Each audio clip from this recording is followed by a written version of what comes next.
قوموں کے جو اجتماعی جرم ہوتے ہیں ان کی سزا قومیں دنیا پہ پاتی ہیں۔ یہ بات میں آپ کو بتاؤں، جو قومیں اجتماعی زیادتی کرتی ہیں، اجتماعی ظلم کرتی ہیں، جو قومیں اجتماعی سستی کا ارتکاب کرتی ہیں، جو قومیں اجتماعی غلطی پہ ہوتی ہیں، تو ان کی اجتماعی غلطیوں کی سزا انہیں دنیا پر ہی ملتی ہے کہ ذلت میں، نقبت میں، رسوائی میں ان کو مبتلا کر دیا جاتا ہے۔ لیکن قیامت کے دن جو ہم نے پیش ہونا ہے وہ اپنے اعمال نامے ذاتی لے کے پیش ہونا ہے۔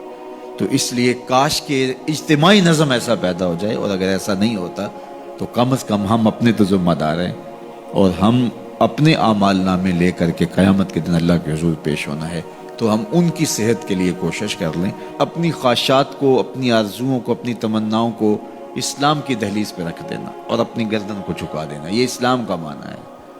ہم جو رسوم و رواج ہیں وہ بھی اپنے علاقائی رکھیں، اور کلچر بھی ہمارا اپنی خواہش کا ہو، کاروبار بھی ہم اپنے طریقے سے کریں، جھوٹ بولنا چاہیں تو بول لیں، اور ہم مکر و فریب اور دجل و تلبیسات کا بازار بھی گرم رکھنا چاہیں کر لیں۔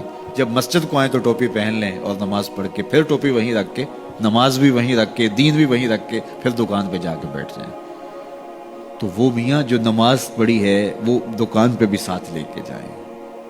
وہ دینداری آپ کے دفتر میں بھی آپ کے ساتھ ہونی چاہیے۔ لیکن ایسا نہیں ہے۔ میں ایک بات کہتا ہوں کہ اگر اس طرح کا دین چلتا ہوتا تو ابو جہل کو کیا مسئلہ تھا کہ اس کی جھوٹی سرداری بھی چلتی رہتی، اس کا مکر و فریب بھی چلتا رہتا، اس کا سب کچھ چلتا رہتا اور ساتھ ساتھ دین بھی چلتا رہتا۔ لیکن اسے پتا تھا کہ دین لانے کا مطلب یہ ہے کہ بلال کے ساتھ کندھے سے کندھا ملا کے کھڑا ہونا پڑے گا۔ دین لانے کا مطلب یہ ہے کہ سر سے لے کر پاؤں تک اسلام کا نظم قبول کرنے اور اسلام کا طرز حیات اختیار کرنا پڑے گا۔ تو اسلام لانے کا مطلب یہ ہے کہ جب ہم مسلمان ہوئے تو پھر حضور کا دیا ہوا سارا نظام ہم اپنی روحوں میں اتار لیں گے۔ تو مجھے اور آپ کو اپنی خواہشات، اپنا طرز زندگی، اپنا انداز معاشرت حضور کے لائے ہوئے نظم کے مطابق اختیار کرنا پڑے گا۔ صرف نمازوں کا نام ہی دین نہیں ہے، سر پہ امامہ رکھ لینے کا اور داڑھی سجا لینے کا نام ہی دین نہیں ہے۔ ہماری رسوم و رواج بھی بدلنی چاہیے، ہماری سوچ اور فکر بھی بدلنی چاہیے، ہمارا طرز زندگی بھی بدلنا چاہیے، ہماری سوچوں کے زاویے بھی اسلام کے دیے ہوئے اصولوں کے مطابق طے ہوں، تو پھر اسلام کے حقیقی ثمرات ہمیں ملیں گے۔ ہمارا کاروبار، ہمارا نظم، ہمارا انداز زندگی اسلام کے بتائے ہوئے طریقوں اور اصولوں کے مطابق ہو تو پھر ایک خوبصورت زندگی جینے کا تصور پیدا ہوتا ہے۔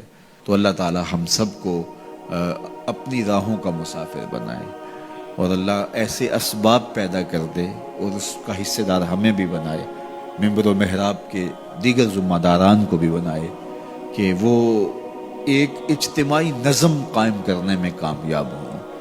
سب سے پہلی اس کی ضرورت تعلیم و تعلم ہے۔ میں تو یہ کہتا ہوں کہ بہت سارے ممبر و محراب کے وارثوں کا اور وہ جو مسند نشین لوگ ہیں ان کا اپنا فہم دینی ناقص ہے، یعنی اپنا شعور دین ہی کامل نہیں ہے۔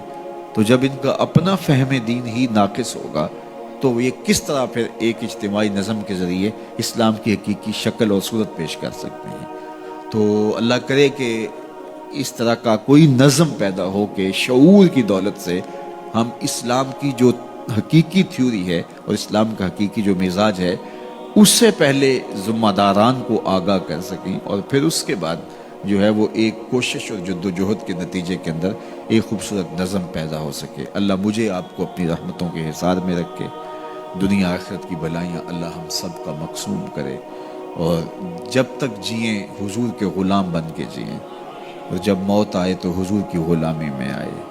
سوکھا نکلے سا ظہوری جے ویخ لواں مکھ تیرا، آخری لمحے جب سانسیں ٹوٹ رہی ہوں تو حضور کا دیدار نصیب ہو جائے۔ اگر آخری لمحے یہ مقصود ہاتھ میں آ گیا اور یہ مقصد نصیب ہو گیا تو پھر مرنا بھی تحفۃ المومن بن جاتا ہے۔